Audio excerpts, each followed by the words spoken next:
What's up guys, it's Gone, and today we are going to be talking about a potential league winner that you can get, hopefully in the 4th round.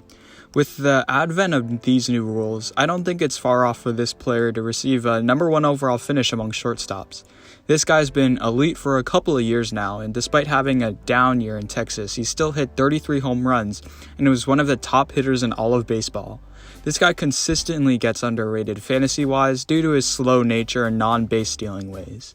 However, even in category leagues, you should draft him at or a little bit above his ADP because of his immense power that he can bring to your lineup.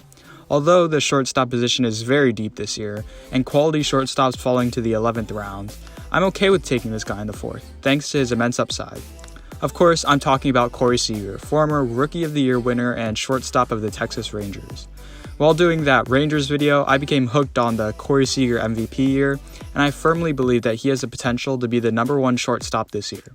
In this video, we will be talking about the pros and cons of drafting Seager and his breakout with the advent of the new shift, as well as some other players who may benefit from the shift.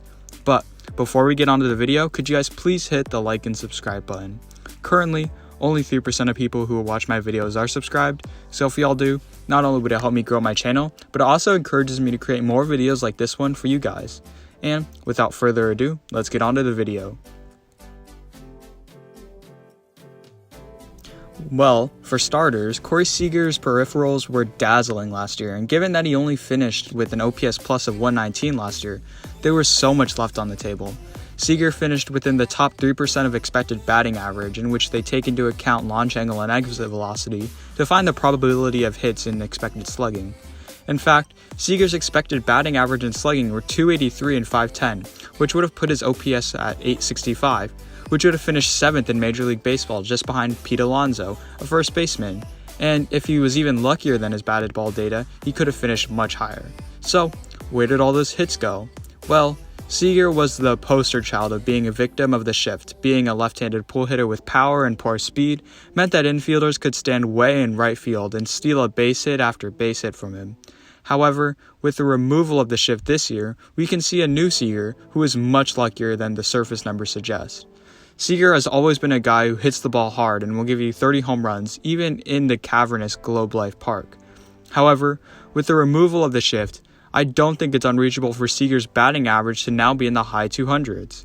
Furthermore, the Rangers have an above-average lineup filled with talented players like Nathaniel Lowe, Marcus Semien, and Adolis Garcia, who can both hit for average and power. Seager should be able to post a ton of RBIs in the middle of that Rangers lineup and cannot be pitched around. However, let's get on to the knocks with Corey Seager, as there is a couple.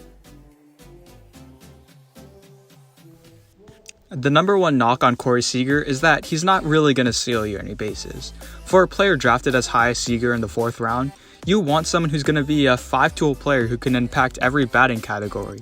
However, the positive that Seager brings to every hitting category except stolen bases is just so immense that it outweighs the non-factor that he's going to be on the base paths.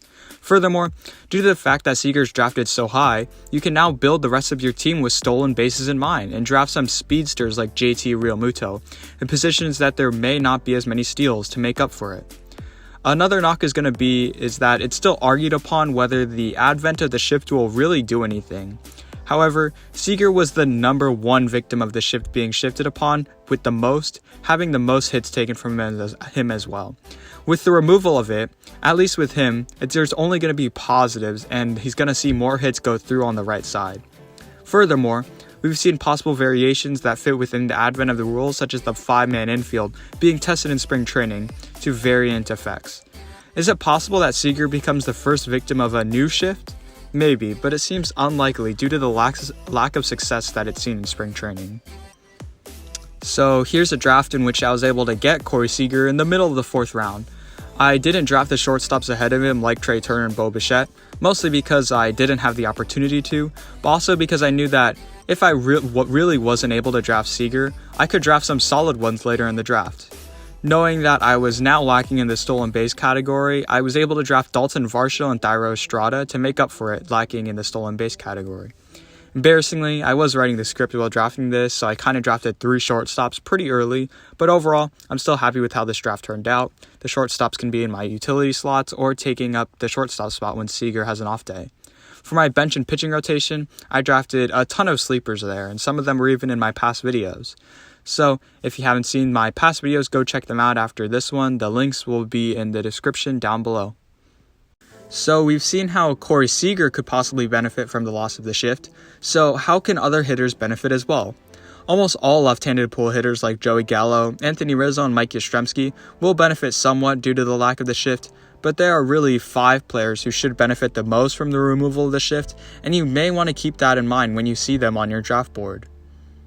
First, we have Kyle Tucker, who is already a first-round pick thanks to his numbers last year alone. But the scary part is that he can get even better with the addition of the shift.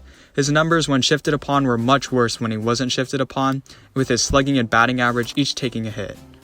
Ohtani was shifted upon 88.5% of the time last year, and as a lefty pull hitter with power and speed, he should now be able to leg out a couple more base hits or see a couple more hard hit grounders go through, raising that batting average while remaining to be one of the best power hitters in the game. Speaking of one of the best power hitters in the game, Matt Olson was also shifted upon 81% of the time, and with him being top 4% in hard hit rate, he has a very similar profile to Corey Seager, as one that hits the ball very hard but more often than not right at fielders. Look for an uptick in batting average as more balls fly through. Our first and only righty on this short list, and we have Byron Buxton, who was surprisingly shifted upon 78% of the time. Buxton was lethal with no shift, with a .517 weighted on base percentage without the shift compared to a average .312 weighted on base percentage with the shift. Given how good Buxton played when he was on the field, even with a shift played against him, it can be scary what he can bring when fully healthy and with no shift. Lastly, we have a player that I really want to talk about in first baseman Seth Brown from the Oakland Athletics. And I sadly left him off the sleepers video as he really wasn't that exciting to me, but I should have talked about him now that I read about the shift. He was shifted upon 88.3% of the time. Despite only hitting .230 last year, he still hit 25 home runs and showed his power while also stealing 11 bases. In the later rounds, grabbing a 5-tool player like this who also has some immense potential due to the shift is valuable. Thank you guys so much for watching. Remember, if you enjoyed, please like, share, and subscribe, and comment down below new video ideas. I'll make a couple more fantasy videos as the fantasy drafts start to roll around. But otherwise, once the season starts, then I really have no ideas. I might make one other video about the beginning of the season. But again, if you have any ideas, just let me know in the comments down below. Or comment down below if you think there are any other league winners that I should talk about. But anyways, I will see you guys in the next one.